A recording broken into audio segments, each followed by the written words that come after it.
अस्सलाम वालेकुम स्टूडेंट्स। तो आज हम न्यू चैप्टर स्टार्ट करेंगे बायोस्टैटिस्टिक एंड डाटा हैंडलिंग।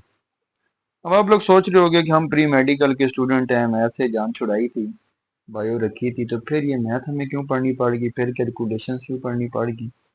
तो ये कैलकुलेशंस बहुत ज़रूरी होती हैं, बायो पढ़ने वालों को भी चाहिए होती हैं। क्यों चाहिए होती हैं हम देखते हैं। सबसे पहले आगे बायोस्टैटिस्टिक की definition. Application of statistical technique to analyze, interpret and present the finding of research in field of biology, medicine and health sciences। अब बायोस्टैट्स हम क्यों पढ़ते हैं? क्योंकि हमारे पास कुछ कुछ कुछ ऐसी रिसर्च हुई भी होती हैं बायोलॉजी की फील्ड में, कोई मेडिसिन की फील्ड में, कोई हेल्थ साइंसेज की फील्ड में। उन रिसर्च का डाटा हमने जो है ना उसको एनालाइज करना होता है। ठीक है, तो बायोस्टैट्स हम इसलिए पढ़ते हैं। सारी कैलकुलेशन बायोलॉजिकली जो है, सारा डाटा उसकी कैलकुलेशन होती है। अब क्योंकि लफ्ज लिखा हुआ है बायो स्टार्ट में आ रहा है, तो बायो का मतलब होता है लाइफ। अब ये सारी स्टैटिस्टिक कैलकुलेशन है, ये सिर्फ लिविंग थिंग से रिलेट कर रही होंगी। नॉन लिविंग थिंग आपने इसमें कुछ भी नहीं पढ़ना, तो उसकी टेंशन नहीं लेनी। अब इसका यूज कहाँ कहाँ हो रहा है? हमारे पास मेडिसिन में आप स्टैट्स को अप्लाई करते हो, एग्रीकल्चर में, पोल्ट्री में, एपिडेमोलॉजी में और रिसर्च साइंसेज में। ये सारे स्टैटिस्टिकल टेक्निक्स आप अप्लाई कर रहे होते हैं। अब ये एपिडेमोलॉजी क्या है? ये जो एपिडेमिक्स की स्टडी होती है, जैसे कोरोना आ गया था, कोरोना की स्टडी आपने सारी कैलकुलेशन जो चलती रही थी वो सारी स्टैट्स की बेस पे चलती रही थी। For example, effectiveness of Covid 19 vaccine on affected patient in 2022। जैसे अब स्टैट्स का डाटा कैसे आया कि जब वैक्सीन लगना शुरू हुई थी 2020 में, देखना इसमें ये देखा गया कि हमारे पास 2020 में जिन लोगों को वैक्सीन लगना शुरू हुई उसकी इफेक्टिवनेस क्या थी, कितने लोग ठीक हुए, रिकवर हुए, बचे। तो ये सारे आपने स्टैट्स थे, ये निकाले थे, कैलकुलेट किए थे। अब कुछ डेफिनेशन हैं। अब ये जो चैप्टर है ना पूरा आपका, ये समेटिव है, ये थ्योरी के लिहाज से भी और पीबीए में भी कन्फर्म इस चैप्टर से क्वेश्चन आने हैं। कोई शक वाली बात है ही नहीं कि पीबीए में इस चैप्टर से क्वेश्चन है। आपके पास फेडरल बोर्ड में लॉन्ग में भी, एनुअल में भी शॉर्ट लॉन्ग इसी चैप्टर से बनेंगे। कुछ डेफिनेशन जैसा कि डाटा होगा। अब डाटा होता क्या? डाटा कहते हैं फैक्ट, मेजरमेंट एंड और observation related to living organism collected to analyze and draw conclusion about the biological phenomena। Data है क्या हमारे पास? वो मेजरमेंट है, वो ऑब्जर्वेशन है लिविंग ऑर्गेनिज्म की जो हमने ली हुई है, कलेक्ट की हुई है। उस सारी ऑब्जर्वेशन से नतीजा क्या निकालना है? तो ये हमारे पास डाटा हो गया। फॉर एग्जांपल आ गया number of people affected by कोविड-19। जैसा कि हमारे पास डाटा आया कि कोविड-19 से कोरोना जो हमारे पास आया था 2020 में इस्लामाबाद में कितने लोग इफेक्ट हुए थे, वो जो आपने डाटा कलेक्ट किया, वो सारी इंफॉर्मेशन कलेक्ट की, वो आपका डाटा था। फिर बात आती है हमारे पास डाटा सेट की। डाटा सेट होता है collected form of symmetrical data. अब सारा जो डाटा इकट्ठे किया मुख्तलिफ चीज़ों का, वो आपके पास है डाटा सेट। जैसे कि इसमें एग्जांपल ली जाए, हमारे पास इस्लाम इन 2022 एंड 21 में, 2020-21 में आपने 100 बंदों का डाटा लिया। उन 100 बंदों में देखा कि आपके पास वो जो डाटा बना हुआ था, उनकी एज क्या है, उनके जेंडर क्या है। ठीक है, ये जो डाटा आपने बनाया, ग्राफ सब बनाया, वो था आपके पास डाटा सेट। अब इसमें किसी और जो है, किसी सिमेट्रिकल डाटा का मतलब ये है कि आपने इसमें किसी और जानवर का, किसी और दवाई का जिक्र नहीं करना। बस एक ही चीज की बात हो रही है, कोविड-19 के केसेस देखने हैं, कितने हमारे पास जेंडर्स हैं, क्या उनकी एज है। ये जो डाटा बना हुआ है, ये हमारे पास एक डाटा सेट है। नेक्स्ट मूव होते हैं एक इम्पोर्टेंट टॉपिक की तरफ, कंपोनेंट ऑफ बायोस्टैटिस्टिकल स्टडी। हमारे पास कंपोनेंट क्या है? सबसे पहला कंपोनेंट है identification of problem, collecting and analysing data, designing experiment, interpreting result and developing new tool. ये सारे कंपोनेंट्स हैं, एक एक करके हम इनको डिस्कस करते हैं और जल्दी से चलते हैं। आइडेंटिफिकेशन ऑफ प्रॉब्लम, जैसा कि हमने बात की कॉज ऑफ मलेरिया, जैसे कि ये नाइन्थ में आपने ये चीज पढ़ी थी, स्प्रेड ऑफ मलेरिया और कॉज ऑफ मलेरिया पढ़ा था कि पहले पता चला था कि वो जो सारे जो स्टेप्स थे सॉल्विंग बायोलॉजिकल प्रॉब्लम वाले, उसमें आपने पहला देखा था कि स्प्रेड ऑफ मलेरिया, दूसरा था कॉज ऑफ मलेरिया। और कॉज ऑफ मलेरिया उन्हें जब शक हुआ कि प्लाज्मोडियम कॉज कर रहा है, तो उन्होंने ये स्टैट्स वाला डाटा सारा अप्लाई किया कैसे। फिर इन्होंने क्या किया, कलेक्टिंग एंड एनालाइजिंग डाटा में collected blood of 50 healthy person and 50 infected person. अब ये डाटा कलेक्ट कर रहे हैं। फिर एनालाइजिंग डाटा का मतलब क्या, कि जिन्होंने ब्लड लिया 50 हेल्दी पर्सन और 50 इन्फेक्टेड पर्सन का, फिर इन्होंने इसको माइक्रोस्कोप में देखा कि दोनों के ब्लड में फर्क क्या आ रहा है। ठीक है, और फर्क लाजमी सी बात है, इन्फेक्टेड पर्सन में प्लाज्मोडियम का ही था। तो फिर एक्सपेरिमेंट इन्होंने क्या डिजाइन किया, एक्सपेरिमेंट ये किया कि उन्होंने एक हेल्दी मॉडल ऑर्गेनिज्म, माइस लेते हैं ज़्यादातर, माइस में क्या किया उन्होंने, इन्फेक्टेड पर्सन का ब्लड माइस में इंजेक्ट कर दिया।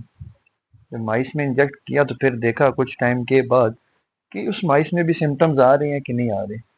ये था एक्सपेरिमेंट जो उन्होंने किया। फिर इंटरप्रेटिंग रिजल्ट, फिर रिजल्ट आप बनाते हो एक्सपेरिमेंट करने के बाद, आप अपनी फाइंडिंग देखते हो क्या है। All test animal develop similar symptoms and plasmodium was detected in their blood confirming it as a causative agent. वो जो हमारी पहले बात थी कि आइडेंटिफिकेशन ऑफ प्रॉब्लम, वो जो प्रॉब्लम था, ठीक है, cause of malaria, malaria cause कौन कर रहा है, प्लाज्मोडियम का शक था उन्हें। तो ये वो स्टेप से गुजरे, सारा स्टेप्स उन्होंने अप्लाई किया और फाइंडिंग उन्होंने निकाल ली। तो पता चल गया कि ठीक है जी, प्लाज्मोडियम ही मलेरिया कॉज कर रहे हैं। फिर उसी उसी कलेक्टेड डाटा से आप रिजल्ट बनाते हो, रिजल्ट आ गया। डेवलपिंग न्यू टूल, इसका मतलब क्या है कि आप कोई एक rapid diagnostic kits to detect plasmodium in blood sample. अब न्यू टूल्स में क्या, कोई ऐसी किट बना लो कि जल्दी से जो कि प्लाज्मोडियम को डिटेक्ट कर ले और पता चल जाए कि ये मलेरिया हो गया। आप ये चीज कर सकते हो। यूज ऑफ बायोस्टैटिस्टिक, अब ये यूज कहाँ कहाँ हो रही है इन दोनों में, ये जो भी बात की हमने कंपोनेंट्स, ये शॉर्ट के लिए चीज इंपॉर्टेंट है। ये यूज भी शॉर्ट के लिए और लॉन्ग दोनों के लिए इंपॉर्टेंट है। पहला जो यूज है, need to assessment of agriculture and cattle farming for growing population. अब स्टैट से हमें पता क्या चलता है कि कोई एक पॉपुलेशन अगर हमारे पास इंक्रीज कर रही है, पॉपुलेशन बढ़ रही है, तो स्टैट से हम कैलकुलेट कर सकते हैं कि इस पॉपुलेशन को कितनी, मतलब कितना एग्रीकल्चर चाहिए और कितनी पोल्ट्री चाहिए, कितनी फार्मिंग चाहिए। तो आप उसको कैलकुलेट कर सकते हो। अगर फर्क आ रहा हो तो गवर्नमेंट को आइडिया हो जाता है कि यार इस पॉपुलेशन के लिए करना क्या। जैसे कि हम बात करें, अगर पॉपुलेशन ज़्यादा है और आपके पास प्रोडक्शन कम है, तो गवर्नमेंट एक्सेस कर लेगी, स्टैट्स देख लेगी कि यार हमारे पास बंदे ज़्यादा आ रहे हैं और फूड कम है, तो फूड को इम्पोर्ट करना शुरू कर देगी। या हम बात चेंज करें कि हम देखें कि हमारे पास एग्रीकल्चर ज़्यादा आ गया, हमारे पास जो प्रोडक्ट है, यील्ड है ज़्यादा आई और पॉपुलेशन कम है, तो इतनी ज़्यादा यील्ड रख के करना क्या। तो फिर हुकूमत इसको भी एक्सेस कर लेगी कि हम इसको क्या कर देते हैं, एक्सपोर्ट कर देते हैं, कुछ इकोनॉमी बेहतर कर लेंगे। तो बायोस्टैट से एक ये फ़ायदा हो गया। Valuation of efficacy of medical instrument and pharmacological drug, कोई ड्रग आई, आपने उसकी एफिकेसी चेक करनी है, कितनी इफेक्टिव है, कितनी, आप कोई लोगों में एक्सपेरिमेंट करोगे, ड्रग दोगे लोगों को। जैसे बात की जाए कि एस्प्रिन है, एस्प्रिन आप दो लोगों को देखो जी, कितने लोगों का बुखार ठीक करती है, 100 पीपल्स को दी और आप देखोगे 100 के 100 ठीक हो गए, तो मतलब उसकी बात ठीक, एस्प्रिन ठीक है बुखार के लिए। अगर आप दो और कोई एक भी ठीक ना हो तो मतलब वो दवाई ठीक नहीं है। तो स्टैट से ये भी पता चल जाता है कि ड्रग ठीक है कि नहीं है, इफेक्टिव है कि नहीं। ये दूसरा इस्तेमाल आ गया। थर्ड है हमारे पास monitoring of epidemiological studies and policy development. जैसा कि बात करें, कोरोना आ गया था, कोरोना पे जो हुकूमत की सारी पॉलिसी थी, इमरान खान की जो सारी पॉलिसी थी, जो लॉकडाउन कर दिया गया, चीजें बंद कर दी गई, इससे फायदा क्या हुआ। अब देख रहे थे, वो स्टैट देख रहे थे कि यार हर शहर में इतने ज्यादा लोग बढ़ते जा रहे हैं, केसेस बढ़ते जा रहे हैं, स्टडी कर रहे थे उसको। अब वो इंडिविजुअली जाके एक एक को तो नहीं स्टडी कर रहे थे, वो देख रहे थे कि यार 100 में से अगर 10 बंदों को आ रहा है तो 1000 में से 100 को होगा, 10,000 में से हमारे पास ऐसे ही 1000 बंदों को हो जाएगा। तो वो एक एक बंदे के पास तो नहीं जा रहे थे, वो सिर्फ स्टैट्स देख रहे थे। अच्छा, इससे फायदा क्या होगा कि हमारे पास हुकूमत को, गवर्नमेंट को आइडिया हो जाता है कि इसको control and prevent further out, इसको कंट्रोल कैसे करना है और फर्दर इसको फैलने से कैसे रोकना है, स्टैट से पता चल जाता है आपको।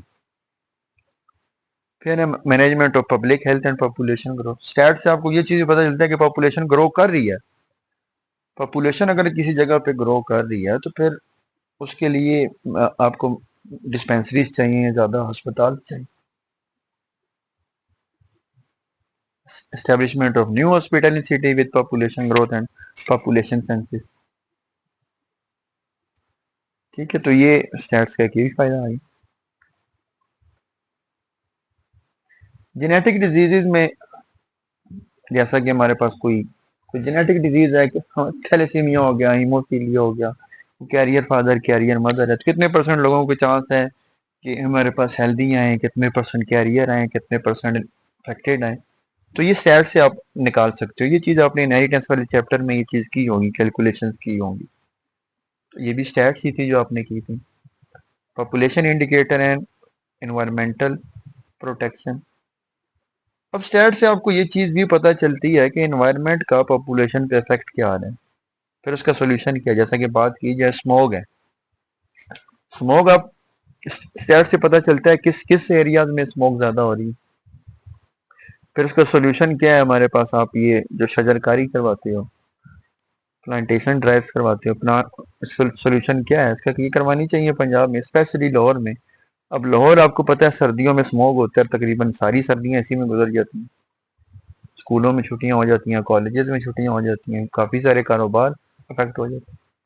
तो स्टैट से ये भी आइडिया हो जाता है कि यार कहाँ स्मोक आनी है, कंट्रोल क्या करना है। लास्ट पे है आपके पास सर्वाइवल एनालिसिस।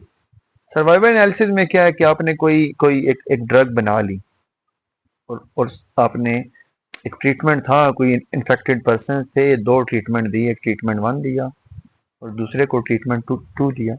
देखा कि हमारे पास same drug same same infection के लिए ड्रग वन का क्या क्या रिजल्ट आया। अगर उसने हमारे पास ग्राफ हाई शो किया, उसने कोई इफेक्टिवनेस शो की, तो उसका सर्वाइवल रेट ज़्यादा है। अगर ड्रग बी ने कुछ भी नहीं दिया और बंदे टाइम ही गुजरा, बंदे उतने के उतने ही इफेक्टेड रहे, तो मज़ा तो ना आया उस ड्रग का। तो स्टैट से तो स्टैट से हमें इस चीज़ का भी आइडिया हो जाता है कि जैसे वो कैंसर ट्रीटमेंट चल रहा है, किसी बंदे को कैंसर है, अब ग्रुप ऑफ पीपल ले लो जिनको हमारे पास स्किन कैंसर है, आप उसे कीमोथेरेपी देना शुरू कर दो या रेडियोथेरेपी देना शुरू कर दो। तो रेडियोथेरेपी देने के बाद देखो कि हमारे पास कितने लोग ठीक आए हैं और कितने लोग ठीक नहीं हुए। और एक बात जो एमसीक्यूज के लिए इम्पोर्टेंट है वो है कि हमारे पास जब कैंसर की जो ट्रीटमेंट कर ली जाती है, चाहे कीमोथेरेपी हो, रेडियोथेरेपी हो, अगर बंदा सरवाइव कर जाए 5 साल तक, तो आप उस चीज़ को कंसिडर करते हो कि ये सक्सेसफुल ट्रीटमेंट है। ठीक है, ये बात एमसीक्यूज के लिए इम्पोर्टेंट है। तो ये सारे हमारे पास थे यूजेज ऑफ बायोस्टैट्स। आप बायोस्टैट्स कहाँ कहाँ यूज़ कर सकते हो। ठीक हो गया। Thank you for watching. अल्लाह हाफिज़।